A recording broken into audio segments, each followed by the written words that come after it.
Hello and welcome to Sami Parvez Show. Today I'm joined by Andrew Lawton, the editor-in-chief of True North Wire, the host of the Andrew Lawton Show. Today we will be discussing various Canadian issues, including the latest report of the Globe and Mail that then Defense Minister Harjit Sajjan instructed special forces to rescue Afghan Sikhs during the fall of Kabul. The results of Toronto St. Paul's by-election and its consequences for the Liberal government and the Justin Trudeau's leadership, and also the NSICOP report, and also Andrew's new book, Pierre Poilievre, A Political Life. Thank you so much, Mr. Lawton, to joining me on Sami Parvez Show. It's an honor for me to. It's an honor for me to join in my show. Thank you. Oh, well, thank you for having me. I appreciate it. Congratulations on the show. Thank you. Thank you so much, sir. As I have invited you for election interference and what's happening in Ottawa, but we have another latest report. Today, Globe and Mail reported that former Defense Minister Harjit Sajjan instructed special forces to rescue Afghan Sikhs during fall of Kabul. Instead of Canadians and Afghans interpreted those helped out Canadians forces when they were in Afghanistan. And what's your thought on this? So I think there are two things. It was really saddening to read that, actually, because I recall when this was going on, I and other journalists, notably, I didn't cover the conflict particularly closely because that's not my area of expertise and focus. But journalists were talking about how difficult it was for Canadians to get out. The Canadian government was desperately trying to get Canadians out, and some were saying not hard enough. And then you had that other layer that you mentioned of Afghans who had worked with Canada, who had helped Canada and risked their lives doing so, that were under threat. And many of them have been persecuted by the Taliban since. So then we learned today that resources that were supposed to be going to helping those people were being pulled away by the defense minister to help Afghan Sikhs. Now, let me be perfectly candid when I say that Afghan Sikhs are a minority in Afghanistan that faces tremendous persecution. The Taliban has, I think they had some sort of discussion where they said they were going to try to be accommodating, but this is a group that I believe wholeheartedly has a legitimate grievance and a need for assistance. But the Canadian Armed Forces is there for the interests of Canada, and the interests of Canada the mission was to help Canadians and those who had helped Canada, who were not Canadians themselves. Mm-hmm. And what I found also disgraceful was when the Globe and Mail asked he's still a minister, but no longer in defense, asked Minister Sajjan about this, he basically accused them of racism and said no one would ask anyone who wasn't wearing a turban this question, which I thought was tremendously shameful, because if any defense minister had done this, whether it was Peter MacKay, who was a white male from Atlantic Canada and a conservative defense minister, people would be similarly disgusted by this. So I found the action shocking, but his response to the questions about it even more so. Mm-hmm. Yeah, that is very hard feeling. As you also posted that thing that Sergeant said that if he did not wear a turban, no one would question whether my actions were appropriate. I would say that if you did not wear a turban, you would not do this thing. Don't you think so? So it seems like there is a lot of identity politics and diaspora communities. They are just bringing on their personal interest or helping out their just like it means relatives or from the diaspora communities. Those are sitting in the art. I wouldn't go so far as to claim that I know the motivation. I think obviously that's the suspicion that people raise. He is a very proud and open Sikh himself, so that's Yeah. the connection people draw. He claimed in his statement to the Globe and Mail that what he did was aligned with Canada's interests and aligned with the mission. So Yep. if in fact this was a part of the government of Canada's agenda and goal, Yeah. then great, that would be very easily documented. Yeah. I won't go into the territory of why he did it, except to say that there is a credible report that he did, and he is not really providing a legitimate answer as to why he did. Instead, just accusing people of racism. Okay. Thank you.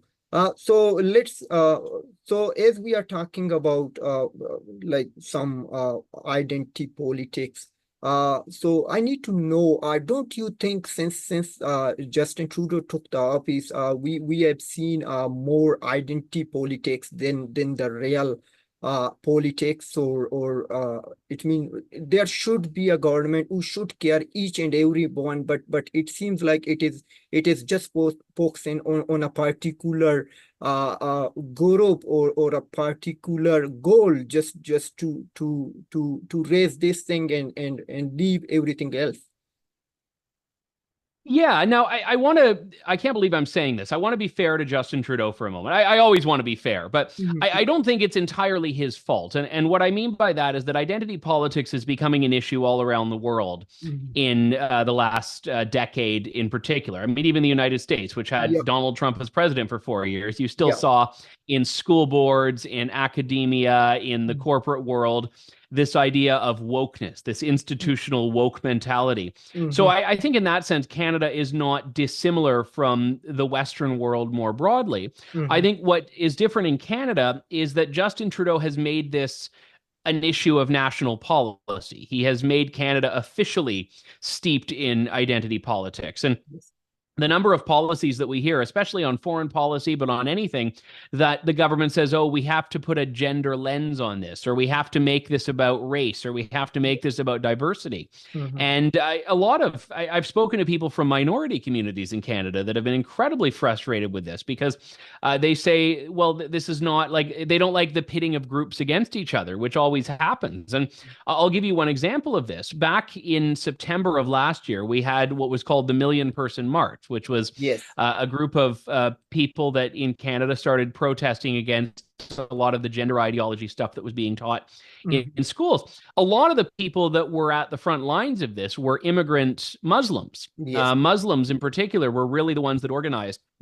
And this is a group that, again, the government has in the past said, we need to be tolerant, we need to not be Islamophobic, we need to accept these people, they're part of our country, and I agree with that. And then you look at when that group was criticizing another group, which was some of the trans activists, all of a sudden people say, oh, no, hang on. Okay, no, now they're being hateful. So now we can't let Muslims have their beliefs about, how families are and what families are. And the problem, I looked at that, and I said, well, this is government pitting groups against each other. All of a sudden, we have to pick between, the LGBT community or the Muslim community instead of what I think should be the goal, which is a country in which we all get along. And even if we are not exactly in love with a particular neighbor of ours, we accept that we are all sharing this country. That is, to me, what tolerance is supposed to be. So it's become this, I think, forced acceptance, which, even if it's a very ambitious and virtuous goal, just doesn't work. You can't force people to accept others. And anytime you do, we see the opposite happen, whereas people become more polarized and more divided. Yeah, you are right. And as myself from Muslim faith, so it means in Muslim faith, so it is probated to be an LGBTQ community or be a LGBTQ, like in conservative and not conservative, Christian faith too, and Jews faith too. Like, I mean, you have to keep distance from you. Your faith force you to not be on that thing, but it seems like government is forcing everyone. You have to accept and you have to be, otherwise you are a racist. Yeah, and I'll just say, I mean, I think there are a wide variety of views on these issues, and I don't want to speak for other faiths and other denominations, and I'm certainly not a religious scholar. Look, Yeah. as a Christian, I'm taught to love people, and I choose to do that. I choose to, as individuals, see people as who they are, and I think Yeah. the issue here is when government is trying to see people only as a Mm. particular identity group. Yeah. That's the problem, and Yes. I think we've moved beyond what should be the goal. And I mean, if Mm. you go back to the great speech by Martin Luther King, Yeah. seeing people beyond the color of their skin, and I would say seeing people beyond their sexual orientation, Yes. beyond their gender, beyond their race, their religion. And that, I believe, should be the goal of a harmonious society. Yes. Yeah, and you wrote recently a book, Pierre Poilievre, A Political Life. So you went through to a study about his life and what he is doing, what he has achieved, and what he is going to do. So do you think a Pierre Poilievre-led government would be much different than Justin Trudeau's government? Yeah, so my book, it's the first and so far only biography of Pierre Poilievre, who's the Mm. leader of the Conservative Party. And I don't think there's any doubt in my mind that he would be different. They're just very different people, Justin Trudeau and Pierre Poilievre, and they have Mm. very different approaches to politics and different approaches to policy. And I think, in some ways, parts of Canada will never change, regardless of who's in power. And part of that is because you have, just the culture of Canada is a certain way, and provincial governments have their own areas.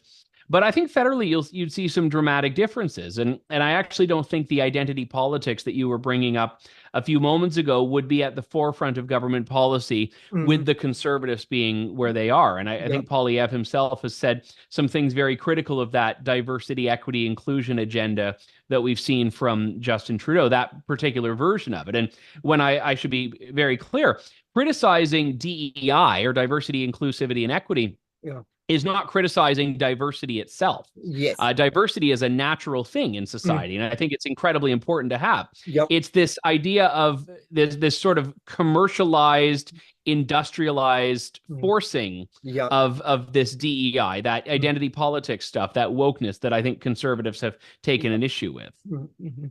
Yeah, you are right. And could you please elaborate more about your books? What inspired you to write this book on Pierre Poilievre instead of anyone else? As you mentioned, no one wrote any autobiography on Pierre Poilievre than yourself.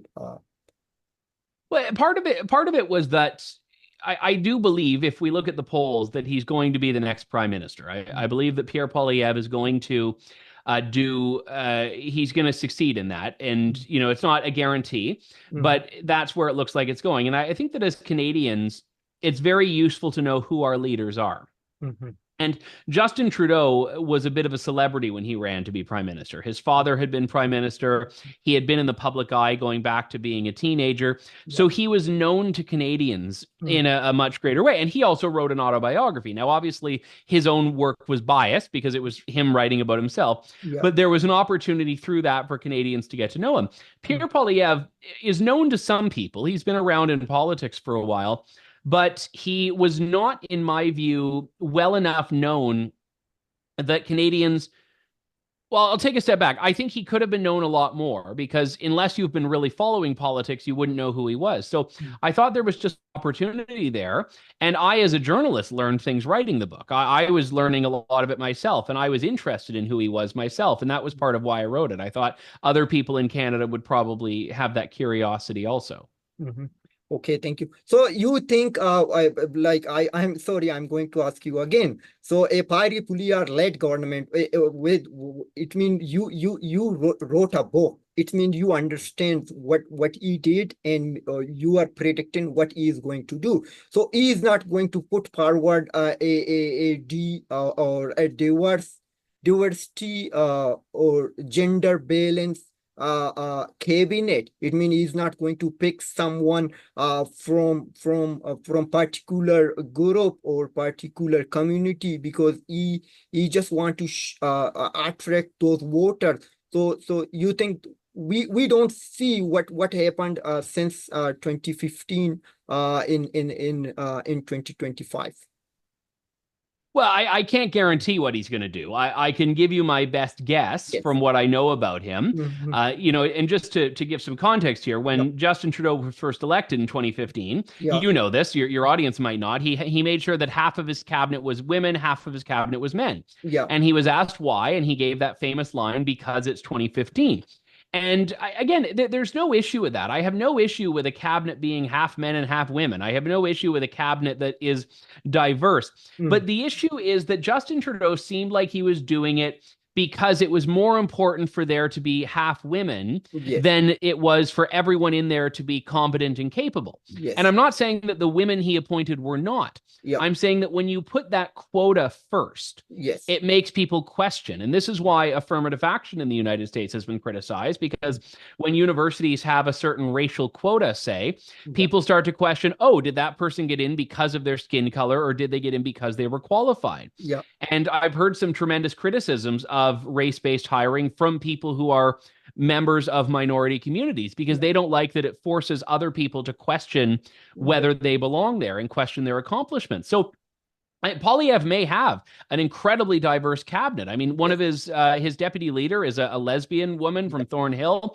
Melissa Lanceman. One of his most prominent members of his team is Tim Uppal, who's a Sikh man from Edmonton. He's got people who are gay. He's got people who are from a variety of racial and religious backgrounds, and I think that's great. Yeah. I just don't think he's putting those identities as the top priority. I believe that he would first and foremost look and say, would this person be a good defense minister? And if they happen to be a woman or a Muslim or something else, then so be it. Yeah. Okay. Thank you so much. So let's jump to Toronto St. Paul's by-election. What are you surprised with the result? I was surprised but not shocked. I had said I won't claim that I knew it was going to happen, because that day I did my show and I said, yeah, the Conservatives are not going to win tonight, but it's going to be close. I thought that they were going to lose by less than 5%. As it happened, they won by less than 5%. So I was not totally wrong, but I got it backwards. But it was a tremendous victory for them. And just again, for some history here, this riding has been a Liberal stronghold for 31 years. Yeah. So this was a pretty big deal for the Conservatives to win there, of all places. Okay. Yeah.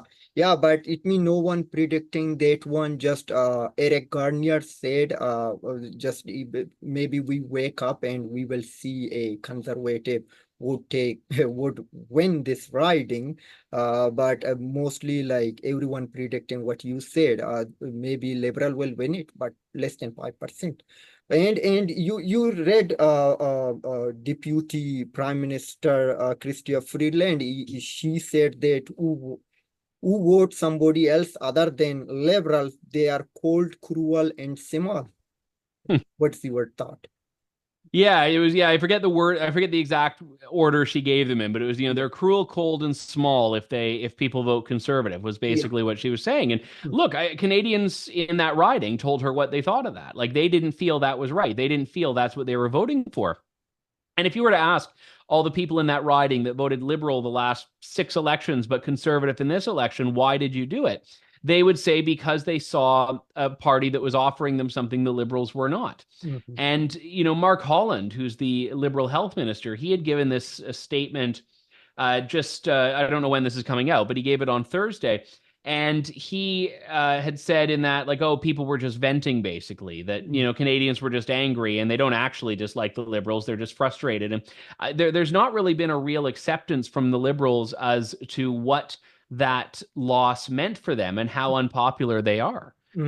Yeah, but they keep saying that we are airing frustration. It means Canadians are frustrated, as Prime Minister Justin Trudeau himself said. Then the Deputy Prime Minister said too. And those whoever taking the question or doing a press conference after this by-election, they keep saying this.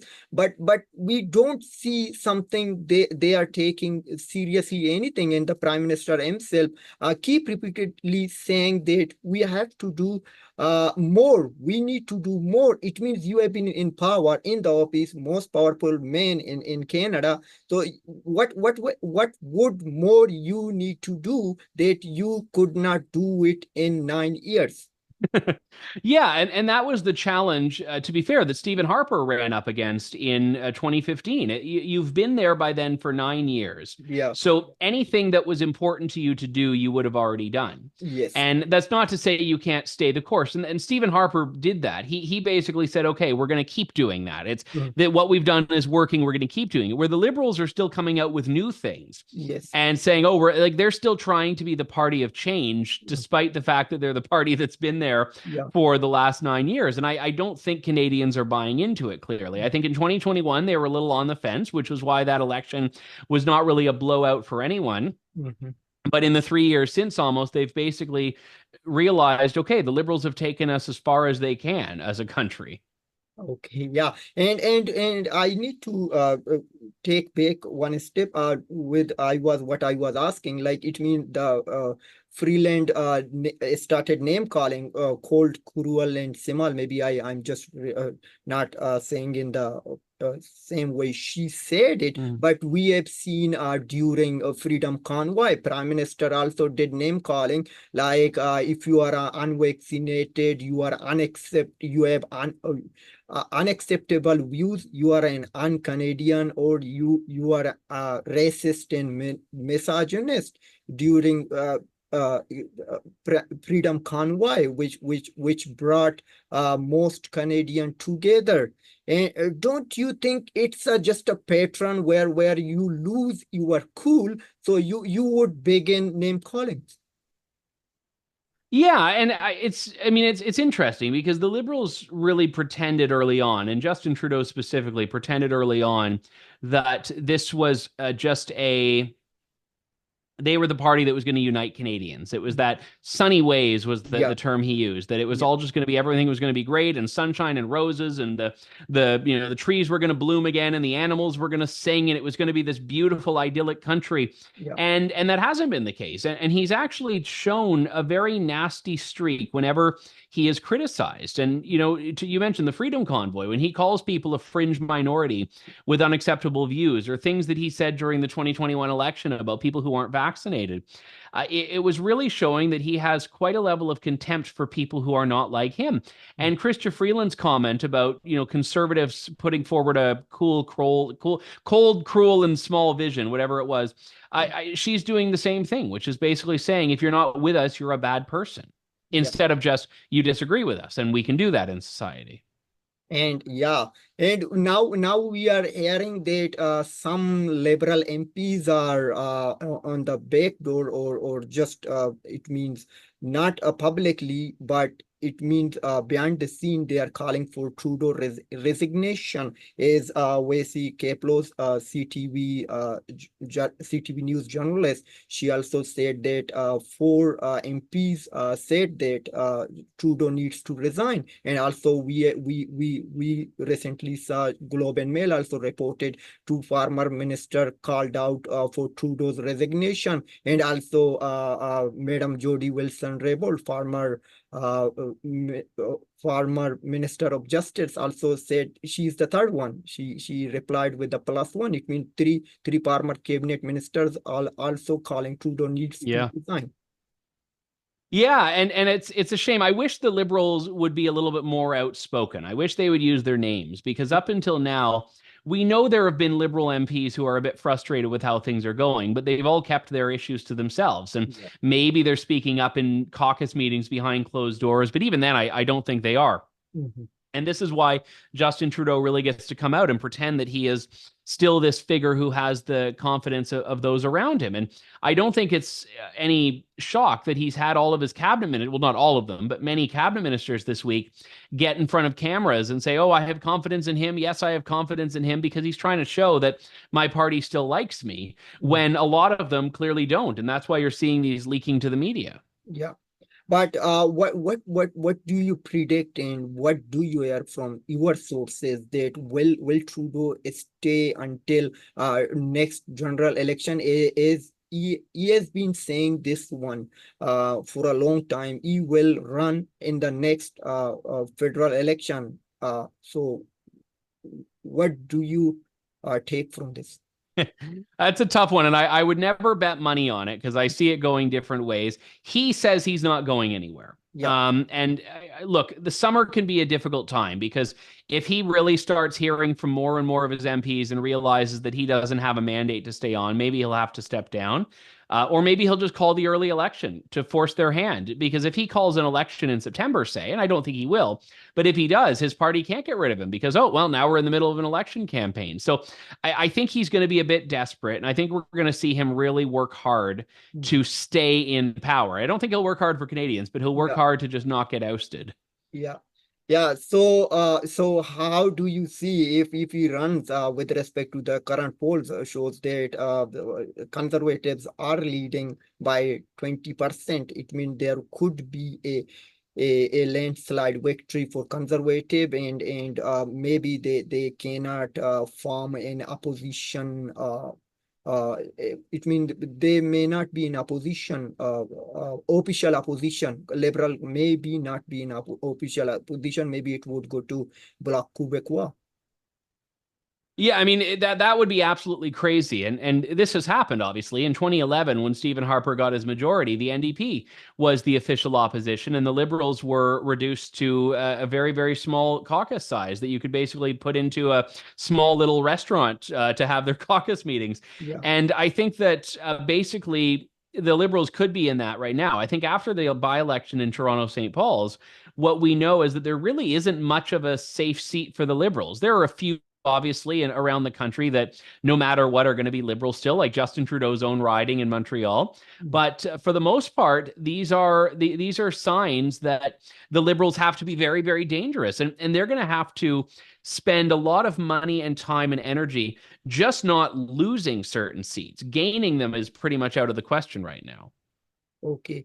And so, but there was a tweet from some folks. I don't recall it exactly, but they were saying there were maybe some liberals voted for conservative just to get rid of Trudeau. I'm not sure if it is true or not, but it means conservative were not expecting to win that riding, and they just won it.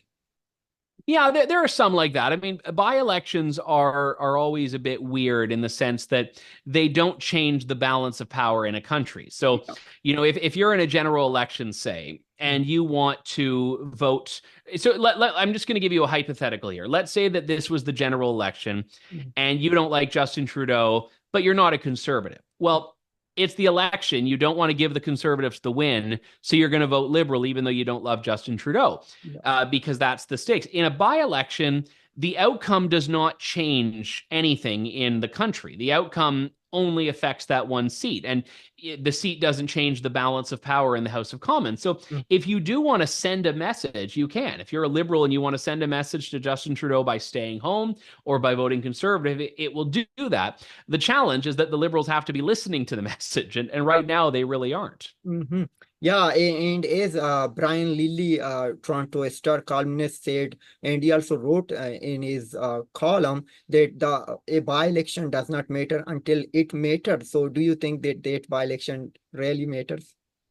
I think it matters. So don't take from what I said that I don't think it matters. I think it matters, but that doesn't mean that the people that need to get the message will get the message. But I think everyone around Justin Trudeau is probably seeing the message. It just doesn't seem like he is. Yeah, and is there would you predict something that we will air within a week or 2 weeks if he is going to resign, or we need to wait until September? If it's going to happen, I don't think it's going to be within the next week. If it's going to happen, I think it'll probably be within the next 2 or 3 months, more than anything else. I still don't think it's going to happen. I could be wrong.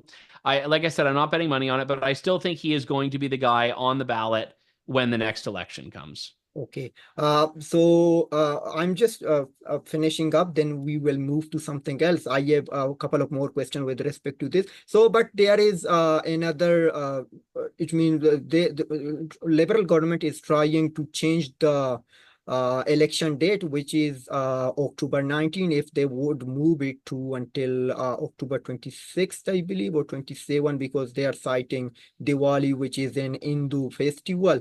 Because of that, they don't want to hold an election on that day. But it is also being said there could be around, I believe, if, please correct me if I'm wrong, 25 MPs would be eligible for their lifetime pension. Yeah, it's very convenient that that 1 week delay happens to be the week that puts people over the edge. So when you're a member of parliament, you're entitled to a pension after 6 years of service. So so basically anyone who was elected for the first time in 2019, that election, I forget the exact day, but it was in October, you become eligible for your pension in October of 2025. So that original election day, the one that was in the law, you would be not eligible if you lost your seat or if you didn't run again. Whereas if it was a week after, you'd get your pension. And the Canadian Taxpayers Federation ran the numbers on this and found, I forget the exact number, but it was millions of dollars that 1 week delay could cost taxpayers in pension eligibility. And I don't believe for a second that it's about Diwali. Yeah, but another I don't know, it is a joke or it is a hoax or it is real that Jagmeet Singh just keep liberals in power because of his pension. No, I don't think it's a joke. I mean, because he was elected in a by-election in February of 2019. So he becomes eligible for his pension in February of 2025. And he knows that he's done after the next election. Like, he's lost very poorly. He's not done anything as NDP leader. So he's got to resign after the next election. And if that's the case, I don't think he wants to go before he's secured his pension in February of 2025. So yeah, I take the very cynical view there that Singh is not going to pull the plug on the Liberals before February. But what we see in conservative caucus, whenever a leader lose an election, they would force him out. But why don't we see such thing in NDP caucus? So are they very united as compared to conservatives? It's a really good question, Sammy, and I don't have the answer. One of the things I think is contributing to it is that the Liberals and the NDP are a lot more, there's a lot more groupthink there. And by that, I mean that they're a lot more similar. It's that all Liberals think the same, basically. And I know that there are little disagreements, but on the core things, there is no such thing as a conservative member of the Liberal caucus right now. There's not really such thing as a more right-leaning or centrist member of the New Democrat caucus, whereas conservatives have always had different groups within it. There are Quebecers, which have their own agenda. There are Atlantic Canadian conservatives and Alberta conservatives, red Tories, blue Tories, social conservatives, libertarians, and they all are under the same party banner.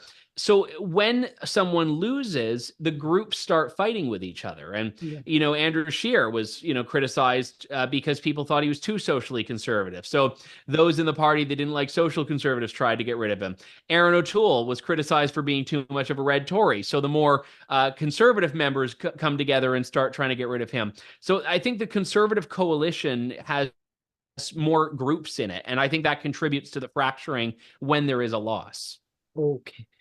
So do you think Jagmeet Singh will stay until next election, or he is going to just resign whenever he will get his pension? No, I think he's going to run in the next election and then resign after. I think my prediction on that would be that he resigns on election day after the next election. But I should change that.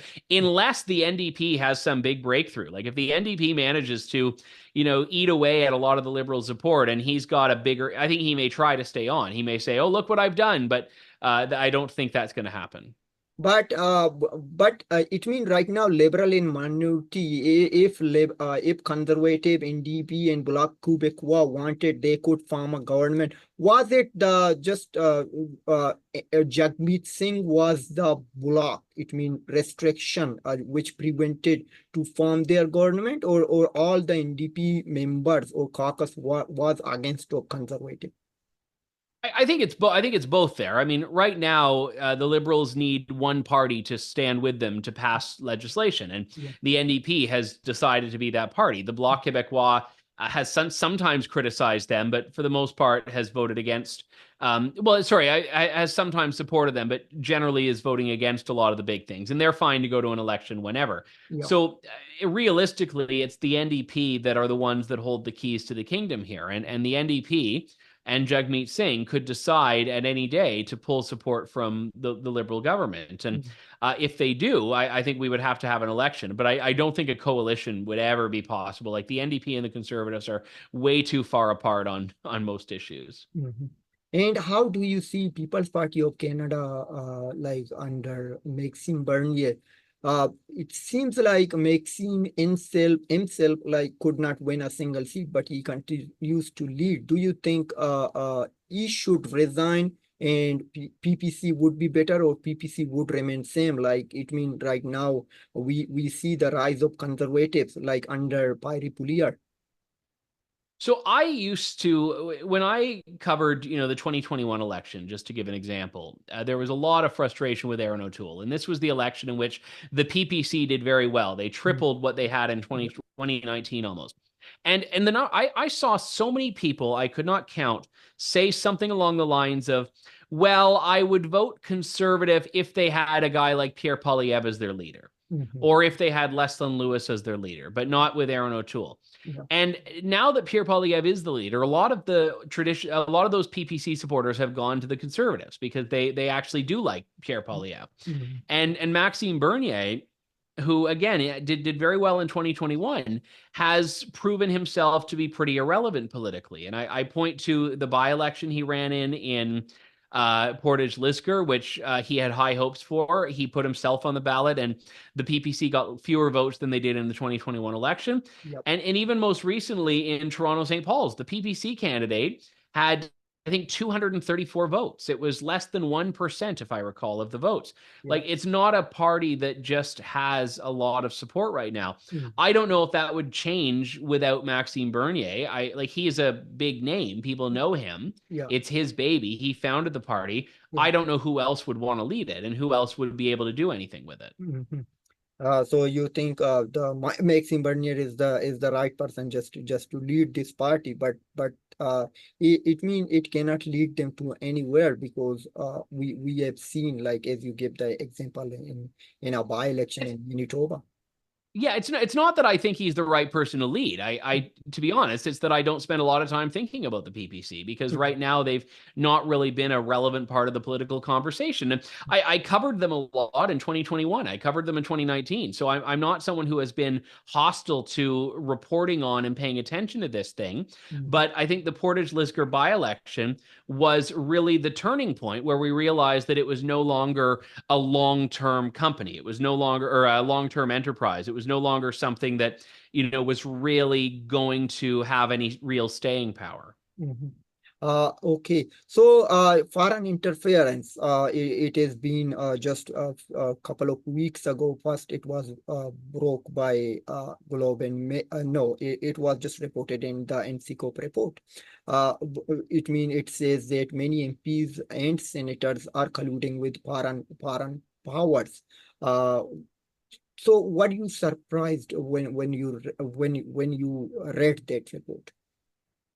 I was, and I'll tell you why. Not because I was naive to the foreign interference threat. I had followed the reporting on this that was done in the Globe and Mail and Global News and other discussions about foreign interference. I knew that it was happening.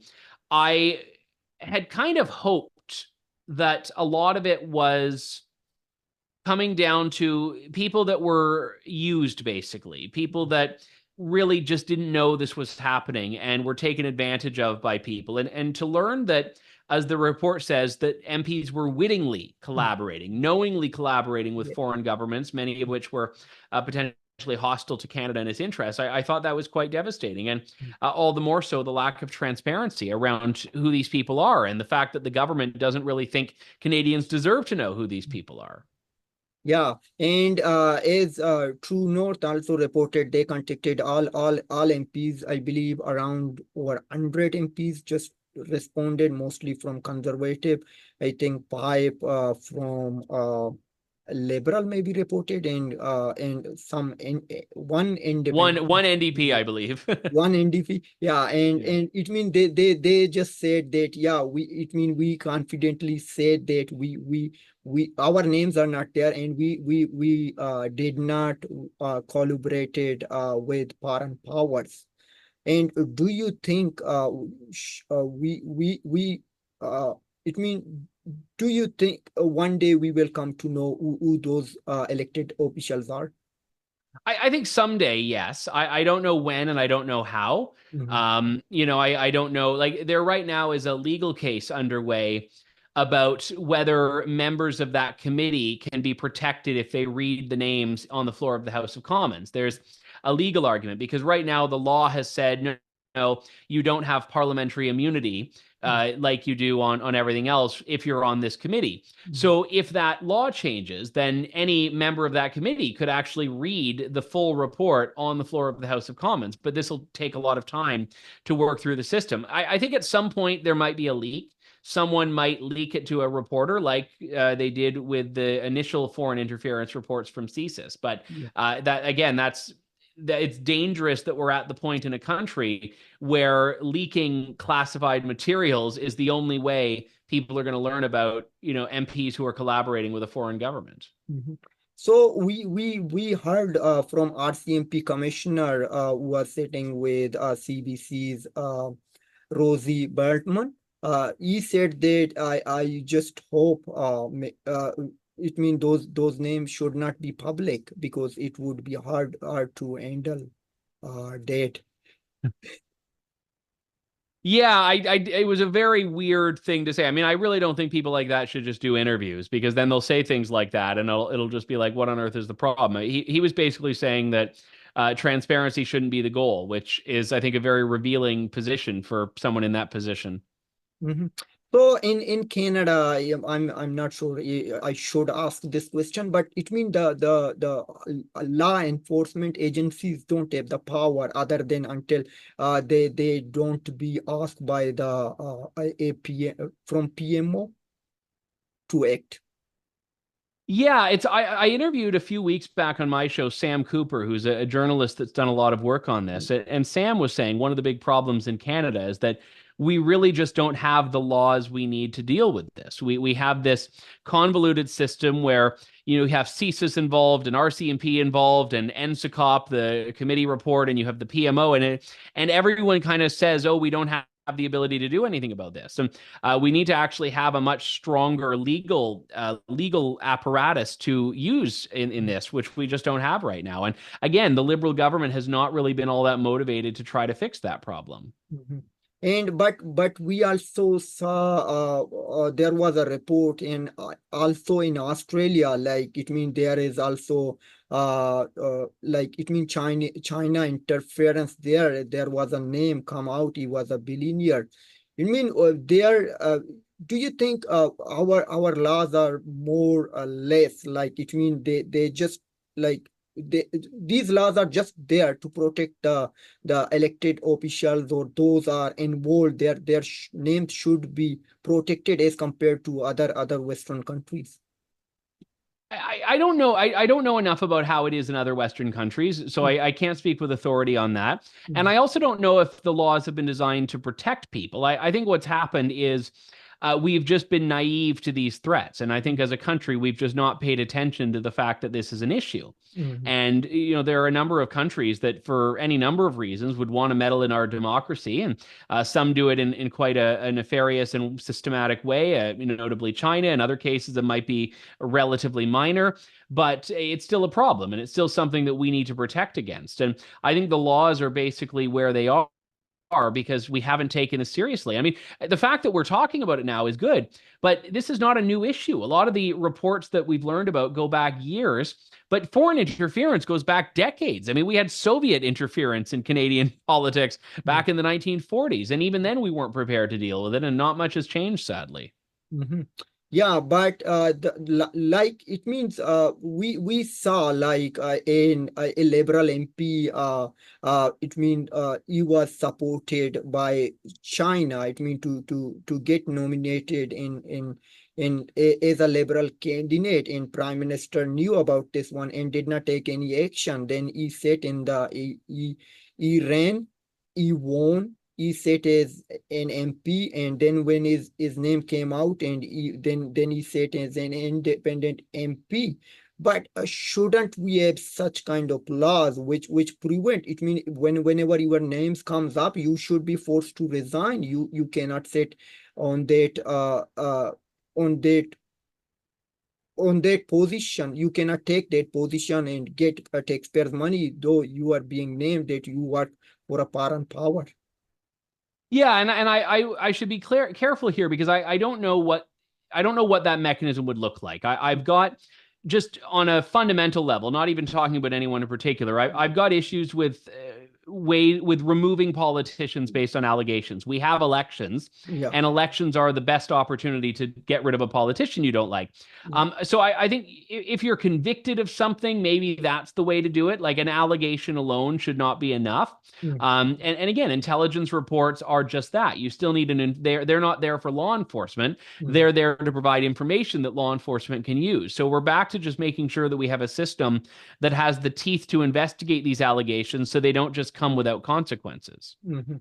But do you think it is just happening since the Trudeau took power? But you mentioned that Soviet Union back in 1940 interfered, but we did not hear before Trudeau something like between 1993 and until 2006 there were a liberal government, and then 2006 until 2015 a conservative government. We did not hear any interference, and we also heard China police station running across the Canada, especially in Montreal. We also don't know whether they were shut down or still running. So do you think Trudeau gave more relaxation to Chinese government? Because you remember when that report China interference came in, and that two Chinese scientists were fired from a top secure lab. And whenever Trudeau was questioned, he called them out racist or spreading anti-Asian racism. Yeah, I'm trying to think of a way to. So I don't think it's just started with Justin Trudeau. I don't. I think this has been going on, and I think that foreign governments have always wanted to have their tentacles in different countries' systems. China has been the worst one on this, and I think Justin Trudeau, where he differs from Stephen Harper and other leaders in the past, is that he has always had this blind spot for China. He's not wanted to be particularly critical of them, and had it not been for the two Michaels, I don't think he would ever have taken even a remotely tough position on China. So I think that Justin Trudeau has made the vulnerabilities greater, and even his the foundation that bears his name, the Trudeau Foundation, has been implicated in this for taking big bucks from China and donations. So I think he has been particularly ignorant of this, or complicit in a way because of his ignorance. Mhm. But do you think we will be better in near future by a conservative government? Would they change, or we have same thing? What's happening? It means what has been happening, and it will happen in near future as well. Well, I hope so. I hope so. And I hope that, again, I don't want this to be a partisan issue. I hope that by virtue of Canadians talking about this, that all parties are very, very careful about who they get support from and who they let to run as candidates when it comes to foreign interference. And I would hope that some government will take this seriously. If not the Liberals, then yes, the Conservatives. But this is not it shouldn't be a partisan issue. It shouldn't even be a political issue, but it just has been by virtue of the Liberals being so non-transparent with it. Thank you. And thank you so much, Andrew, for being with me on this show. It was a pleasure to discussing with you. And do you have anything else you would like to say? No, just thank you for having me, Sammy. It's been a pleasure. It's my pleasure. Thank you so much.